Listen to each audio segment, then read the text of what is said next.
കഴിഞ്ഞ 5 വർഷം സുരേഷ് ഏട്ടൻ ഇവിടെ തോറ്റിട്ടും തൃശ്ശൂരത്തെ ജനങ്ങൾക്ക് വേണ്ടി എല്ലാ ചെറിയ ചെറിയ പരിപാടികളും വലിയ വലിയ പരിപാടികളും ഇടപെട്ട് അദ്ദേഹം നിറഞ്ഞു നിൽക്കായിരുന്നു ഈ തൃശ്ശൂർ ലോക്സഭാ മണ്ഡലത്തിൽ. അതുകൊണ്ട് വിജയമാണ് തൃശ്ശൂർകാർ നൽകിയ വിജയമാണ്. തൃശ്ശൂർ എടുക്കുന്നു, ഞങ്ങൾ തൃശ്ശൂർ കൊടുത്തു. അത് ചെറിയ വിജയമല്ല, കേരളം കണ്ടതിൽ വെച്ച് ഏറ്റവും വലിയ വിജയമാണ് തൃശ്ശൂരിന് സുരേഷ് ഏട്ടന് ഞങ്ങൾ തൃശ്ശൂർകാർ കൊടുത്തത്. അപ്പം അത് തൃശ്ശൂരിൻ്റെ മാത്രമല്ല, കേരളത്തിലെ മുഴുവൻ മലയാളികളുടെയും ലോകത്തിലെ മുഴുവൻ തൃശ്ശൂർക്കാരുടെയും മുഴുവൻ മലയാളികളുടെയും ഒരു ആവേശവും ആഘോഷമായിട്ടാണ് ഇന്നത്തെ ദിവസം മാറിയിട്ടുള്ളത്.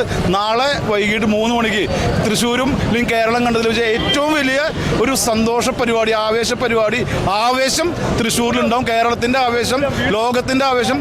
രണ്ടാമത്തെ ഒരു പൂരം, തൃശ്ശൂർ പൂരം കഴിഞ്ഞു, വേറൊരു പൂരം തൃശ്ശൂർ നാളെ നടക്കാൻ പോകണം. നാളെ വൈകിട്ട് 3 മണിക്ക് സുരേഷ് ഏട്ടനാണ് അതിന് മുമ്പിൽ തെച്ചിക്കോട്ട് രാമചന്ദ്രനായിട്ട് നിൽക്കാൻ പോകുന്നത്.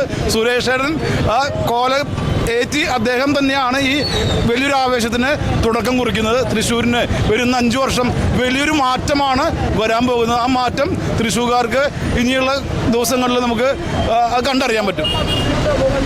അതും വലിയ ഭൂരിപക്ഷത്തോടു കൂടി തൃശ്ശൂരിലെ ജനങ്ങൾ സുരേഷ് ഗോപിയെ നെഞ്ചേറ്റി അദ്ദേഹത്തെ പാർലമെന്റിലേക്ക് അയച്ചു എന്ന്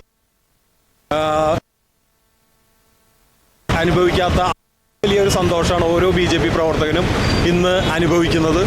എന്തായാലും അതിൻ്റെ തൃശ്ശൂരിനാണ്. സുരേഷ് ഗോപിയെ ജയിപ്പിച്ചതിൽ കൂടി കേന്ദ്ര ഭരണത്തിന് പങ്കാളിത്തം, അതുവഴി തൃശ്ശൂരിൽ വലിയ വികസനം ഉണ്ടാകുമെന്ന് ഞങ്ങൾ ഉറപ്പ് നൽകുകയാണ്.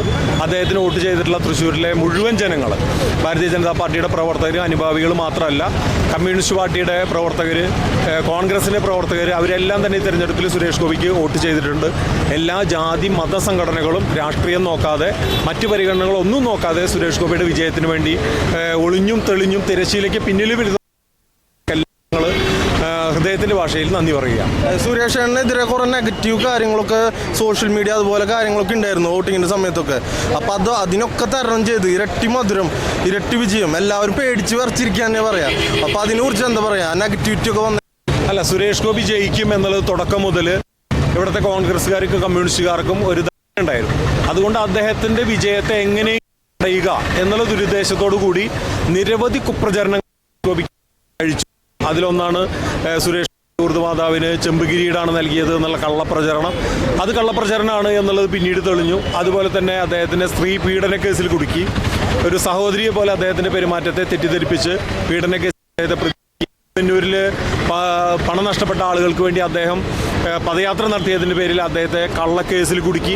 അങ്ങനെ നിരവധിയായിട്ടുള്ള സ്ഥലങ്ങളിൽ വേട്ടയാടാൻ വേണ്ടി ഇടതും പരിശ്രമിച്ചു. പക്ഷേ ജനങ്ങൾ അതെല്ലാം തുറന്ന മനസ്സോടുകൂടി ജനങ്ങൾ അതെല്ലാം അതിനെല്ലാം ശിക്ഷ, അതാണ് ഈ ഭൂരിപക്ഷം. നാളെ 3 മണിക്ക് തൃശ്ശൂർ പൂരം കഴിഞ്ഞാൽ നാളെയാണ് അടുത്തൊരു പൂരം എന്ന് പറയുന്നുണ്ട്. അപ്പോൾ ആ പൂരാഘോഷം എങ്ങനെയായിരിക്കും? ഇന്നിപ്പോൾ നമ്മൾ കണ്ടത് ഒരു സാമ്പിൾ മാത്രമാണ്. ഇതിൻ്റെ ഒരു 10 ഇരട്ടി വലിയ ആഘോഷമാണ് നാളെ തൃശ്ശൂർ നടക്കാൻ പോകുന്നത്. MP ആയിട്ട് തൃശ്ശൂരിലെത്തുന്ന ഒരു ഗജവീരനെ പോലെ തലയെടുപ്പോടുകൂടി തൃശ്ശൂരിൽ വന്നിറങ്ങുന്ന സുരേഷ് ഏട്ടന് തൃശ്ശൂർ ഇന്ന് വരെ ഒരാൾക്കും നൽകാത്ത തരത്തിലുള്ള ഉജ്ജ്വലമായിട്ടുള്ള സ്വീകരണം നൽകണമെന്നാണ് ഞങ്ങൾ തീരുമാനിച്ചിട്ടുള്ളത്. അതിന് എല്ലാ ജനങ്ങളെയും ഞങ്ങൾ നാളെ തൃശ്ശൂരിലേക്ക് ക്ഷണിക്കുക. Thank you sir.